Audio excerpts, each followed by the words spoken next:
Hey guys, welcome back to another update of my texture pack. It's called Barely Default, where basically I make Minecraft what I think it deserves to be, which is better and prettier, you know, according to my vision, apparently. But I also have a separate pack, and it's just called Mickey Joe's Flowers. And this is about my flowers, okay? And not in any metaphorical way, my literal flower models that I've made for the texture pack. I've reworked them all now, and I've put a lot here. And as you can see, they are quite different from default. Some of them I'm so in love with, like my peonies. We'll go into depth on all the models that I have. And yeah, the pack is already out. You can download it now and enjoy the showcase, alright? We'll start right here, I guess, with tulips. Why not? Stay close to your roots, right? Because I'm Dutch and we apparently had like a big monopoly on tulips. And then the tulip bubble popped, I guess, you know? And now we have a lot of tulips that nobody really wants to buy. So here we are. It's very immersive in the Netherlands. It looks nice, very colorful, but also a lot of color shift. You can see especially the pink tulip here has a lot of shades in it. And these palettes I actually take from the dye items. So all the dyes, right? Red dye, orange dye, white dye, pink dye. They have a lot of shades in them, lighter and some darker. And I take the lightest parts and the darkest parts, and then I turn those into tulip palettes. So that's pretty cool. The inside of tulips, of course, are purple, which I think is very realistic. If you've ever looked deep inside a tulip, you'll know that that should be a familiar vibe, right? The purple inside of tulips. So yeah, the palettes should be very canon, right? Representative of the actual Minecraft world. These are the actual shades they come in. Of course, also the vanilla tulip color. A very bright pink one is actually a canon tulip color from Minecraft Dungeons. So that's a little fun fact. But it's still pink, right, to me. It's called a pink tulip, and it's still, you know, this is a shade of pink. So that works. And all the stems of the tulips as well are randomized. So in vanilla, they have different stems, like the red one, orange one, pink one, blue one.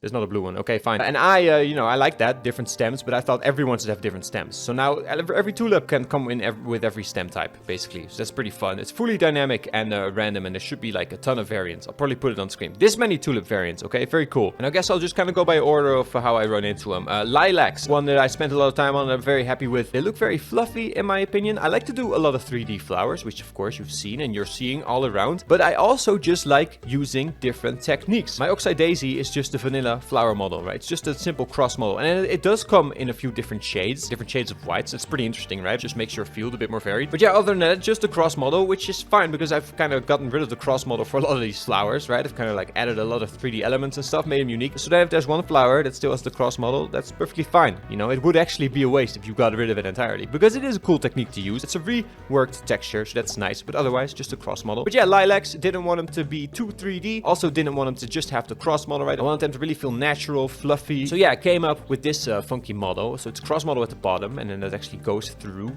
the middle, and then up here it becomes kind of a crop model. It doesn't really matter. You can see it. It's a good vibe. They're very fluffy, and there's a lot of colors of them. I mean, it gets busy when you place them like this. I recommend you shouldn't really do that. You should kind of like, I guess, space them out a little bit, right? But you can make a real nice garden with this, right? And the colors for lilacs are based on also on the dyes. So lilacs create magenta dye. So magenta dye is a very rich palette. It goes from very light to very dark, so that gives me a lot of range, right, for these variants. And I also have the vanilla color of lilacs mixed in, and I also have the OG color of lilacs mixed in, which is a pretty funky palette. It's really light, and it ends up giving you a lot of variety in lilacs, and I thought that was fine. I don't do that for all the plants. For example, rose bushes, you can see they're always kind of red. The individual roses do actually slightly vary per shade. Like this one, for example, is a lot brighter than this one. It's hard to see, but there is some variety in shades. This one is a lot pinker. You see that? You see the difference? It's very subtle. But for rose bushes, I did that, and I did that for peonies too, of course. There's a bit more variety there. It's less subtle there, because I like that. I think that's a cool vibe. I try to do something different for every flower. Every flower just requires its own logic, right? You can't just apply the same pack logic. Okay, I'm gonna make everything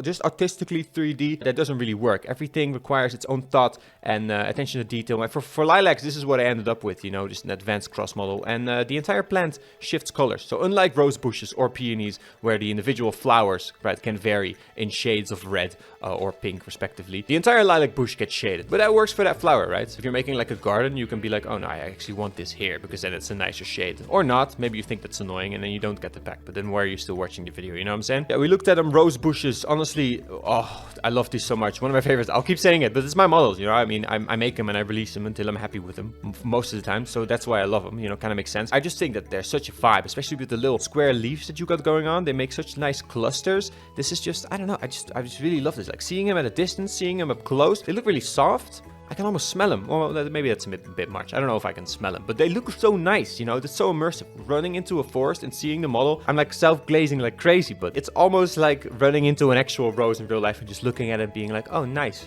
No, doesn't it like invoke the vibe? For me it does. I'm very happy with the model. They're very unique. And also sometimes roses are absent. So every place that can have a rose sometimes doesn't. Does that make sense? So every rose bush has a different fullness. You could even technically get a rose bush that has 0 3D flowers. It'll be really rare, like all the stars have to line up against your favorite. But I think that's cool. That's even like somewhat realistic, right? Have a bad spot in your garden where no roses grow. I mean, that's fine. It's really rare anyways. But for the most part, you'll just have a nice bush with plenty of roses in them. And basically that's the same for my peonies, which is also one of my favorite, maybe my #1 favorite, okay? Because these just look so fluffy. My mom loves peonies, so you know, it's kind of inspiring, I guess. And yeah, I just kind of, I really like run into them and like, I don't know, get dew on my hand, something like that, you know? I don't know, I want to rustle them, you know, rustle the leaves or something. I really like them. I think they're really soft. I really tried to create like a unique cubic thing, you know, like have a flower with a unique cubic identity. And that's what I'm trying to do with all these flowers. A flower that comes to mind is the poppy for me, because it's using the default vanilla model logic. Very Minecrafty in my opinion, and it creates this unique recognizable flower. You'll always know it's a poppy. You would never confuse it with something else. Well, now it kind of looks like a bee. That's the philosophy, I guess, you know, trying to have unique cubic identities for all the flowers. And of course the peonies, like I said, they vary just like the rose bushes. So you could also have a completely empty peony bush. It'll be really rare. Like this one already looks more bare. See, that's because it has less peonies at the top. This one's really full. It has 3 peonies at the top. So you get it, a few different shades of colors, all based on the palette of pink dye, right? And the OG colors of this bush, actually. Same for the rose bush, based on the palettes of dye, but also on the OG rose bush colors. So it's all the canon palettes that you could like subconsciously recognize all in one sort of thing. It should give you a lot of subconscious comfort. It does to me, but maybe that's just placebo because I put that intent in there, but who knows. Lily of the Valley, a great flower, and in real life a very poisonous one, a very special little flower that I modeled. It's very cute, it's very dainty and soft in my opinion. And it's only one model that rotates on itself, and it has these cute little cubes on them, and they get shaded on the inside, not on the outside. I think these are really nice, really simple, really nice, but they work real well as like a vanilla translation of this flower, right? I would say it's a perfect translation even. All right, dandelions, they come in, well, actually there's a lot of variants for them.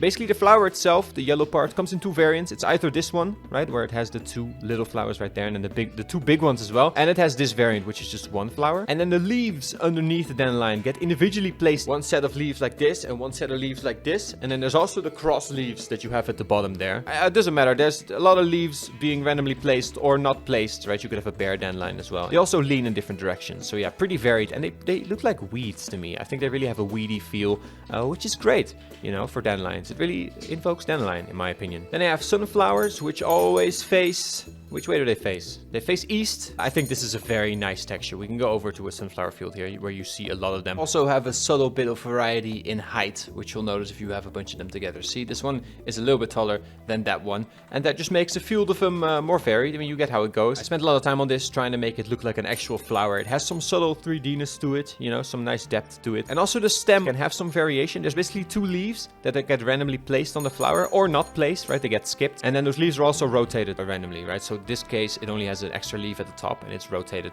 well, this way, and in this case it only has a leaf at the bottom and it's rotated this way. I mean, you get it. They're all gonna be different. They're gonna have different leaves in different places. Makes them nice and varied while also being pretty subtle, you know, having a leaf on the side. Subtle stuff, but I think they are great. They really remind me of like Stardew Valley, but I didn't even look at that game for inspo. Whatever that game nailed about sunflowers, I'm sure I did sort of the same thing. I mean, let me know, I guess, because I'm always gonna say that about my own flowers, that I like them, I guess. Pretty biased, you would say. We'll move on to a pretty dim flower, but also, ooh, one of my favorites again. The Wither Rose. It is a flower, and we should look at it. And it is a really nice model, in my opinion. It uses very limited rotations. A nice little sweet flower. It's a true rose. I think it's pretty. It's really pretty. It's goth.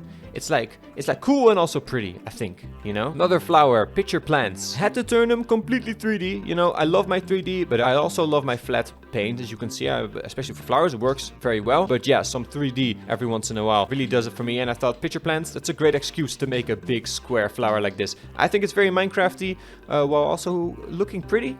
Possibly, right? It could look real nice in your garden. I think it's unique. It might be a bit of a problem that it rotates. Because then if you have like a wall like this, you're gonna have to place them so they face a way that you want, right? And they don't face the wall. Or you could argue that they're still pretty like this. But yeah, you get what I mean. Like the rotation could kind of limit it. But I would say that's just more creativity, you know? You're making a garden. Stuff is varied. They're plants. You're gonna have to think about your arrangement, all right? These plants simply rotate, because that's the best way for me to do it. So yeah, the pitcher plants, pretty 3D, pretty big, and I like them. Proud to present them in the barely default style. Some more simple flowers. I have blue orchids, which spawn in swamps, and they just rotate. They're fairly simple, but I think they're nice, especially in flower pots. This is like a very deliberate flower you would place, I would say. But they also look random enough just to scatter around. Alliums, relatively simple, you know, they're just a cube, and then they have some other details, you know, to make them look a bit more puffy. And they have some variety in height. too. And of course, they also place randomly rotated. So a field of them should look pretty varied. And that's also really the point of the pack, right? To make stuff that is natural, like flowers. They're inherently supernatural flowers, right? So I'm just gonna lean that way,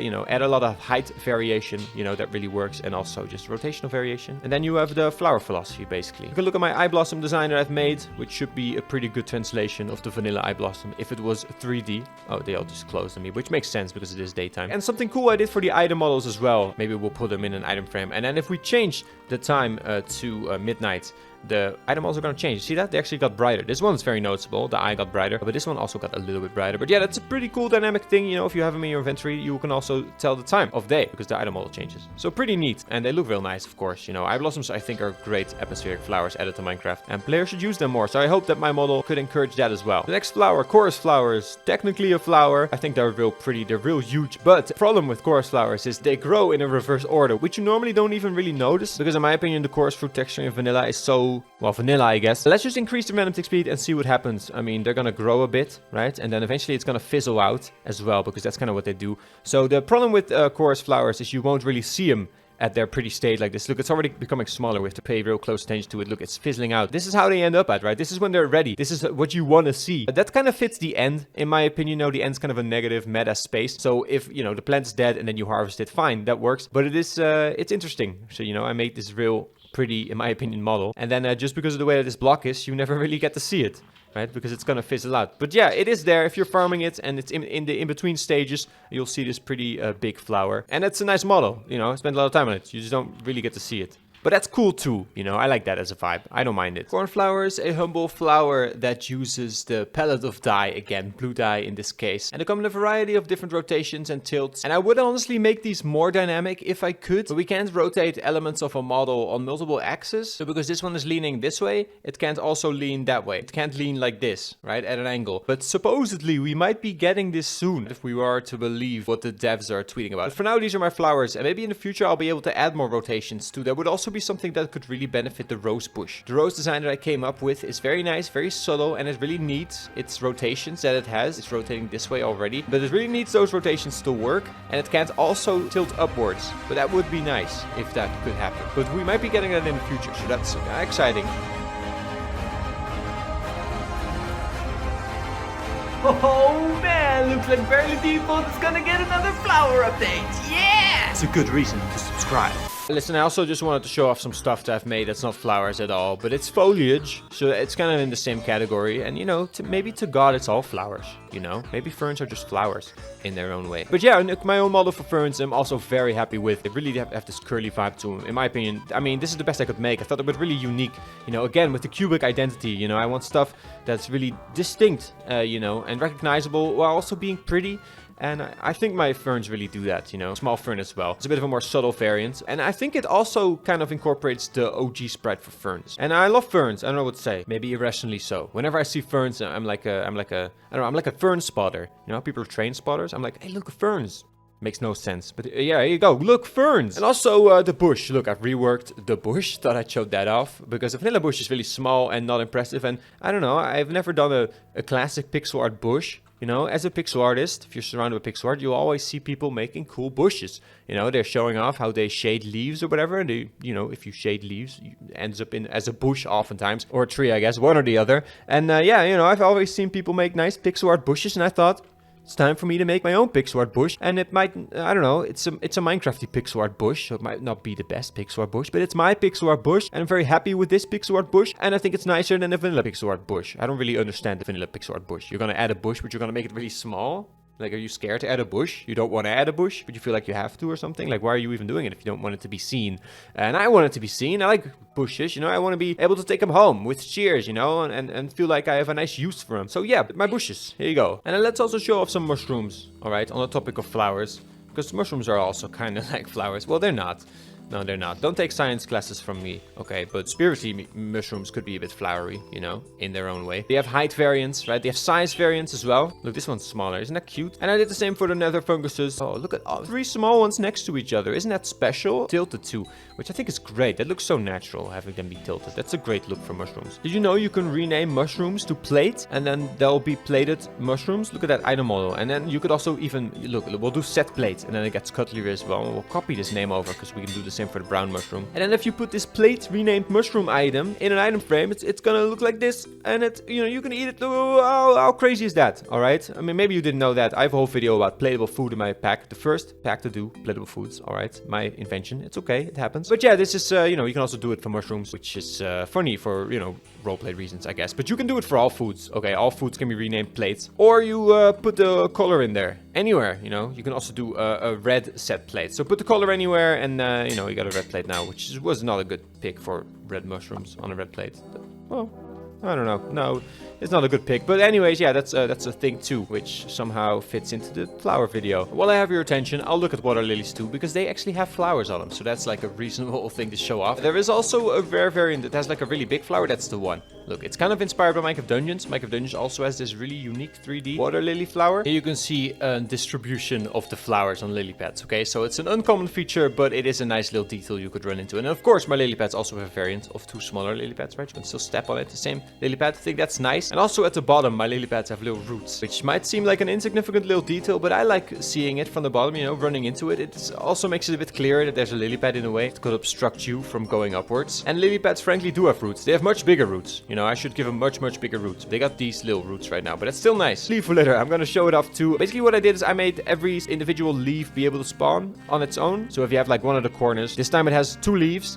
And maybe if we get that corner here now, it has 1 leaf. Look, this one has 3 leaves. Okay, so you get it. So every time that this little cube gets placed, it chooses which amount of leaves to put in. So overall, it makes leaf litter a lot more random. You know, every block is literally a lot more. It's like thousands of extra variants for leaf litter. Throw that into the foliage update. All right, I lured you in with flowers, and it turns out to be about more than just flowers, but it's because I've done more than just flowers. All right. What else? Dead bush variants.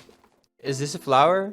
I don't think this is a flower. Let's look at crops too, alright? They're more flowery than mushrooms, I think. Don't crops actually like flowers sometimes? No, don't they? Well, let's look at them, okay? So crops in their smaller stages. These are beets, these are carrots, these are potatoes, and this is wheat. Actually, I don't know why I put wheat in there, because it's mostly unchanged. Well, it's not. Look, I made it bigger.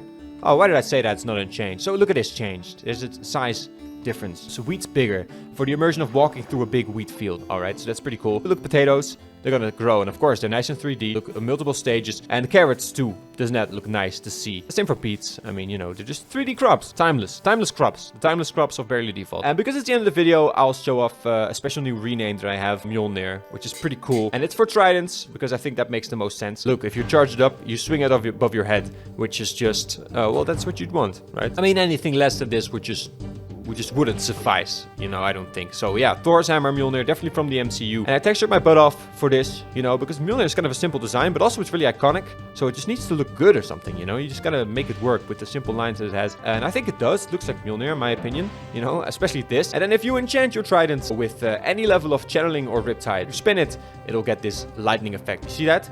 And that is absolutely my favorite part of this rename. Just an electric charge around you, and then tossing your tridents at people. I wish I could model the throne trident as well, but that's not possible yet. And of course, Riptide with it is also just the best, because that's what Thor does. You know, he even swings sometimes. Like, he spins like that. He did that in Ragnarok, right? He did that big spin attack. He didn't actually use Mjolnir for that. Mjolnir was destroyed at that point. Look at this. Just flying around like this. That's the best. Flying into stuff with your hammer in front of you like this. That's exactly the Thor experience, in my opinion. And if it is raining and thundering and you got channeling on your trident, then this is just the best, you know, launching your trident at people and having the lightning strike. That's just the best, you know. And it works on servers too. If multiple people are using the texture pack, you'll just be able to see this. I could do this all day, you know, launch tridents at mobs and have lightning strike. And also the Riptide thing is just so cool. Just love this fantasy of swinging around this hammer and then using it to propel myself. And that's exactly what... Thor doesn't do that. He doesn't fall from a high place. But okay, fine. What do you think? Which one's your favorite? For me, it has to be the peonies. I just think that they're like, I can almost touch them. These are flowers in a very natural environment, you know, all in SMP. It looks really natural. It looks really bushy. It looks rich. You can make some real nice farms and some real nice gardens with this. So yeah, get the pack and like and subscribe. All right, come on, guys. We need it. Yeah, let's go. All right, it's important journey. All right. Okay, thanks for watching and have a nice day. And I really hope you enjoyed. See ya.